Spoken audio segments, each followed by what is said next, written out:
Hello and welcome. Happy April. What the hell? But that does mean it is time for my monthly wrap up. So let's do this.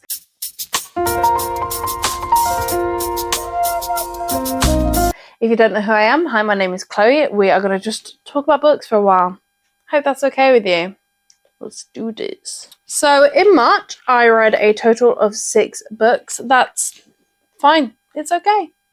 It's fine. You will have noticed, if you are a regular follower of my channel, that I did skip my 24-hour reading challenge in March. I have 2 skips for a reason, and here we are. Here's the reason. It's fine. It is what it is, you know? I did want to get it done, it just never happened. So we started off the month with Bat Eater by Kylie Lee Baker. This is a very, very popular book on TikTok. I've not really seen it on Bookstagram, but I've not been on Bookstagram for too long. But this follows Cora, who is a crime scene cleaner in the time of COVID. Her sister is murdered by being pushed in front of the train, and she thinks it's a hate act because she is Chinese, and she is cleaning up a series of crime scenes that seem to be attack on Asian women. And we sort of follow her as she tries to figure out what's going on. There is also some weird paranormal activities throughout the book. But let me tell you now, this book was a massive disappointment. I did not enjoy this book. I enjoyed the first chapter and the last 75 pages. The middle 200 pages felt like a chore to read. I did this as a buddy read with my 2 lovely friends, Indy and Carly. I will tag their channels below if you want to check them out. And we all had very similar thoughts. I think Carly enjoyed it the most out of the 3 of us. Me and Indy were very much on the same wavelength. None of us were just blown away by it. I don't know what it was. No, I do know what it was. So basically, you have it as a horror with the murder and the gruesomeness and all of that. And you also have the paranormal activity. Yeah. It was like trying to decide if it wanted to be a murder mystery or a paranormal horror, right? But it couldn't merge the 2 genres. You'd have one chapter which was one, then one chapter which was the other, and you just keep flipping. And it drove me insane. There was no consistency to it, and there was no consistency to the writing style. I feel like I read the name Cora, I don't actually know how many times. So yeah, did not enjoy it, would not recommend. Very much a letdown. This will now be leaving my house. And then I'm happy to say it does improve from here.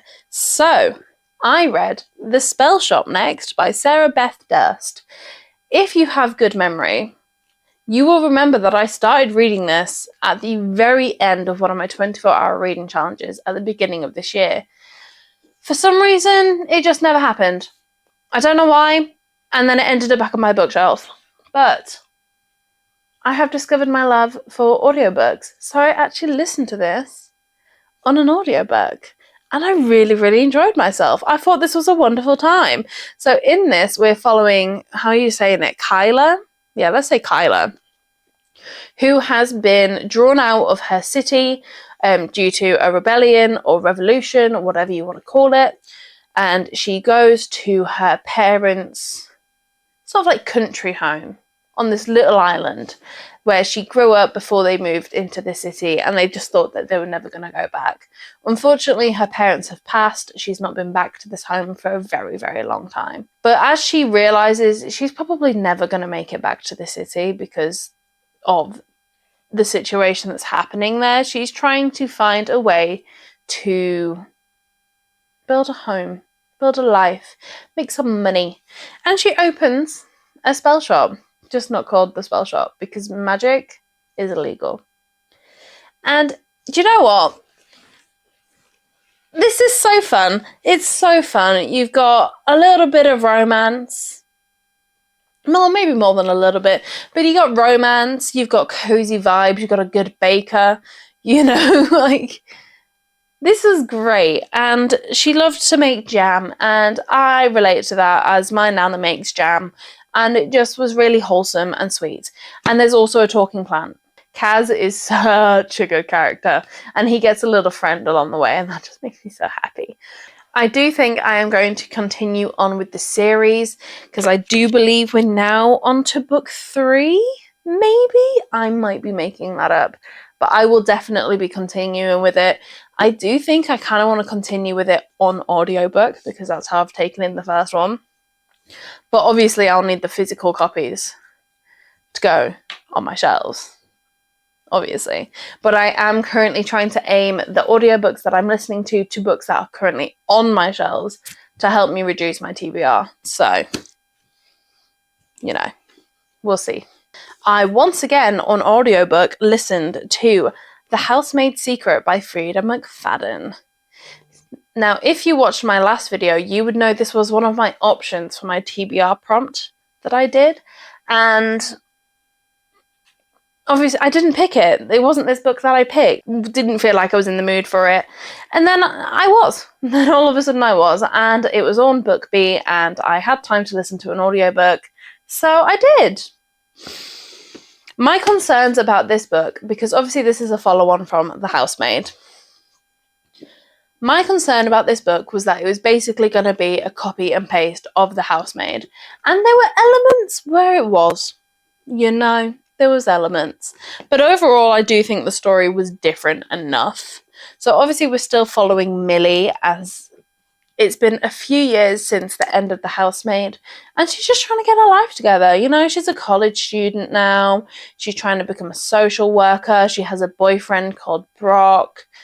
And she's doing some like normal housemaiding on the side to make some money and keep her going. But obviously, you know, shit goes down and it doesn't stay that way. I will say, I think some of the plot twist was quite clever. But I don't know, I enjoyed it for what it was. I don't think I could look any deeper into it. I definitely preferred the first Housemaid a lot more than I did this one. I will finish the series because I'm 2 books in and there's 3.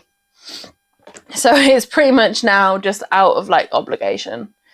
I fear I may have outgrown Freida McFadden's writing now. I think that may be what it is. Now that I've gotten into reading more in-depth, like epic fantasies and things like that, I think just Freida's writing is just no longer working for me, because she has quite a simplistic writing style. She's absolutely fantastic for if you're trying to get into reading, if you want a really quick, fast-paced, easy-to-read thriller. Yeah, sure, she's great, no complaints. But I just don't think that's really what I'm after anymore, which is a shame because I have quite a few of her books. Overall, I wasn't all that impressed. But that's okay. It's fine. It entertained me while I needed the entertainment. And then once again on audiobook, I did 3 audiobooks in a feckin' row. Because I ended up reading 3 books at once, and the audiobooks are just the ones I ended up going through the quickest, which is crazy. I read I Bet You'd Look Good in a Coffin by Katie Brent. So this is following on from How to Kill Men and Get Away with It. So we are still following Kitty, who we follow in the first book, and she has given up her extra activities, shall we say. And she was also living with her boyfriend, who, I can't remember what he's called, but he was really kind and quite sweet. Is it Charlie? Is his name Charlie? Charlie. He was really sweet. But you know, she still is, she treats it like it's an addiction.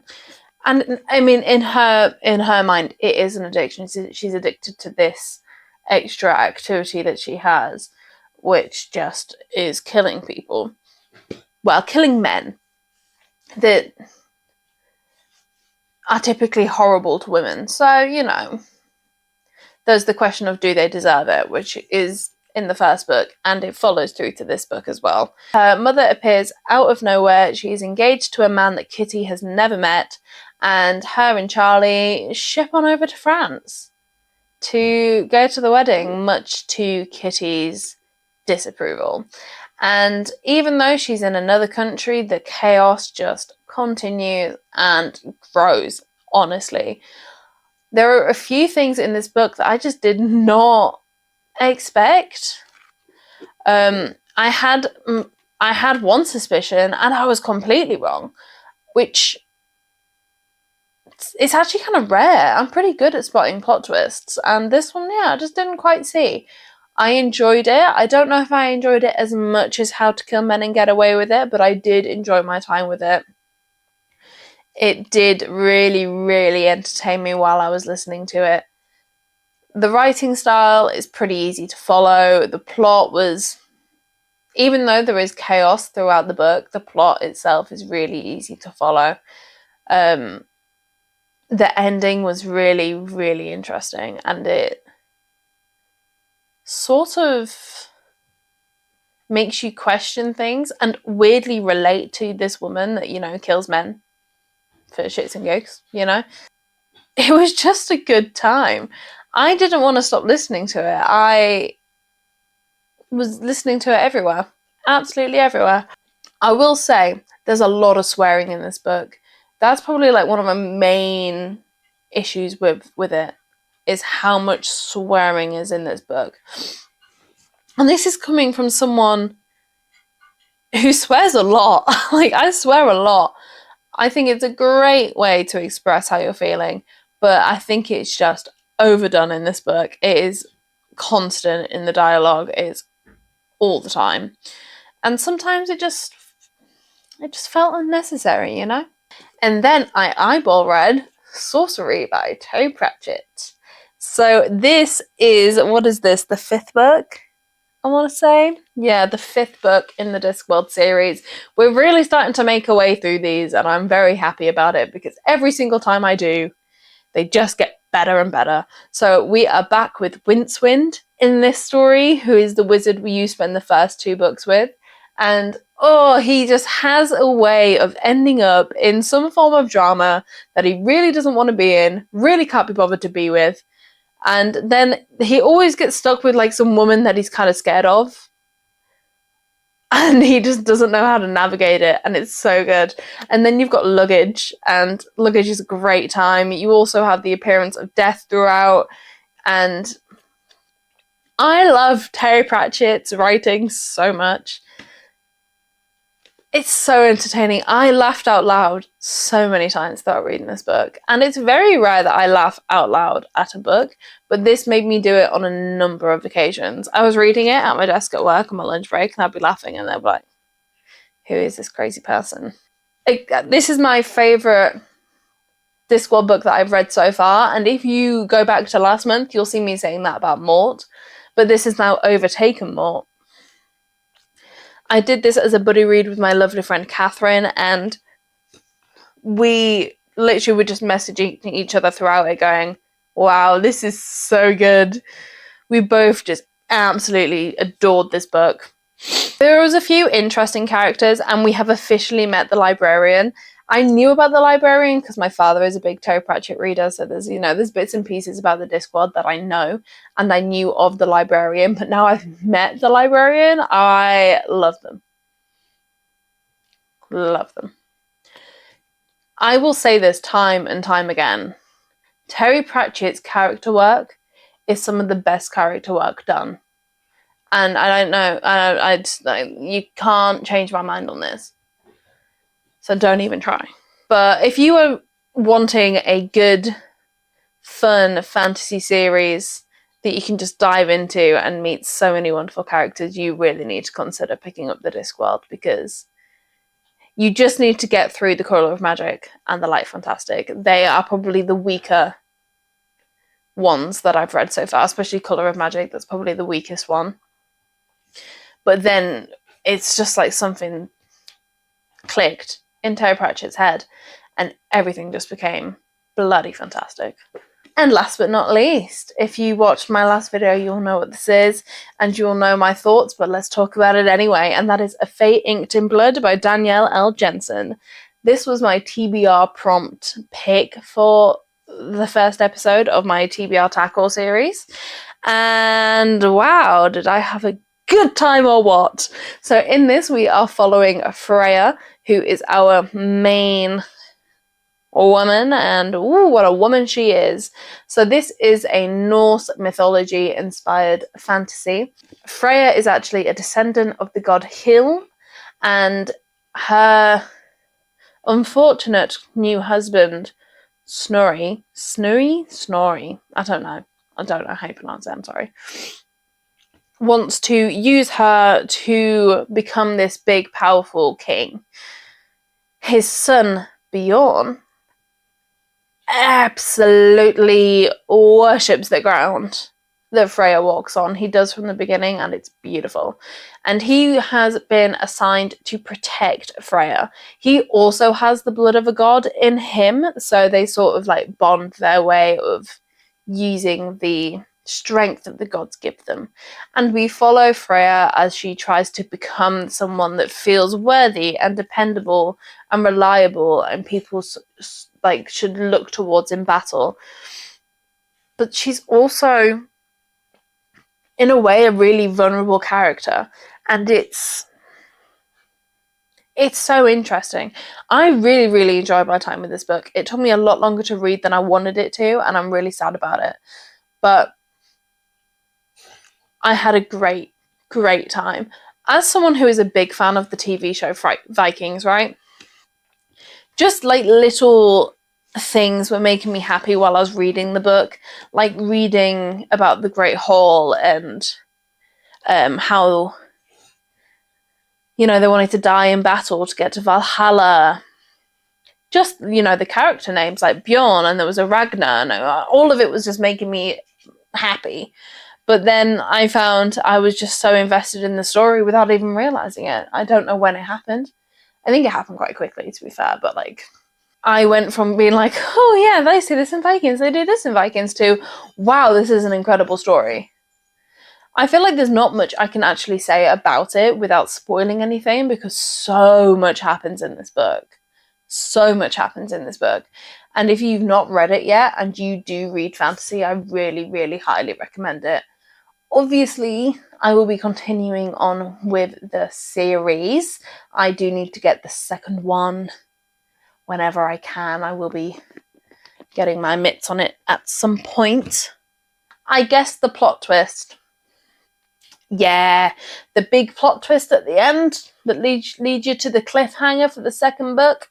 Yeah, I guess that. And that just kind of ruined it a little bit. I was like, oh, well, I literally read it and I shouted out, I knew it. And then I messaged Catherine and was like, I knew it. And I turned to my boyfriend and was like, I knew it. It just kind of like, it let me down a little bit that I guessed it. But other than that, I had a whale of a time. And that is it. That is all of the books that I read in March. Overall, I think it was a solid month. We got the dud out of the way at the beginning, and it just got better as we read it. My highlight of the month was Sorcery. What a wonderful time. But I'm very excited to see what April is going to bring for us. I am a bit busy in April, though, so I just don't know how much reading I'm going to get done. I'm on holiday at the end of April, so, you know. But in the comments below, please let me know what was your favourite book that you read in the month of March. Do not forget to give this video a thumbs up. Apparently it helps me. And if you're not sick of my face, don't forget to hit that subscribe button. Because why not, you know? Help a girl out. And I will see you all on the flippity flip. I'll catch you next time. Bye!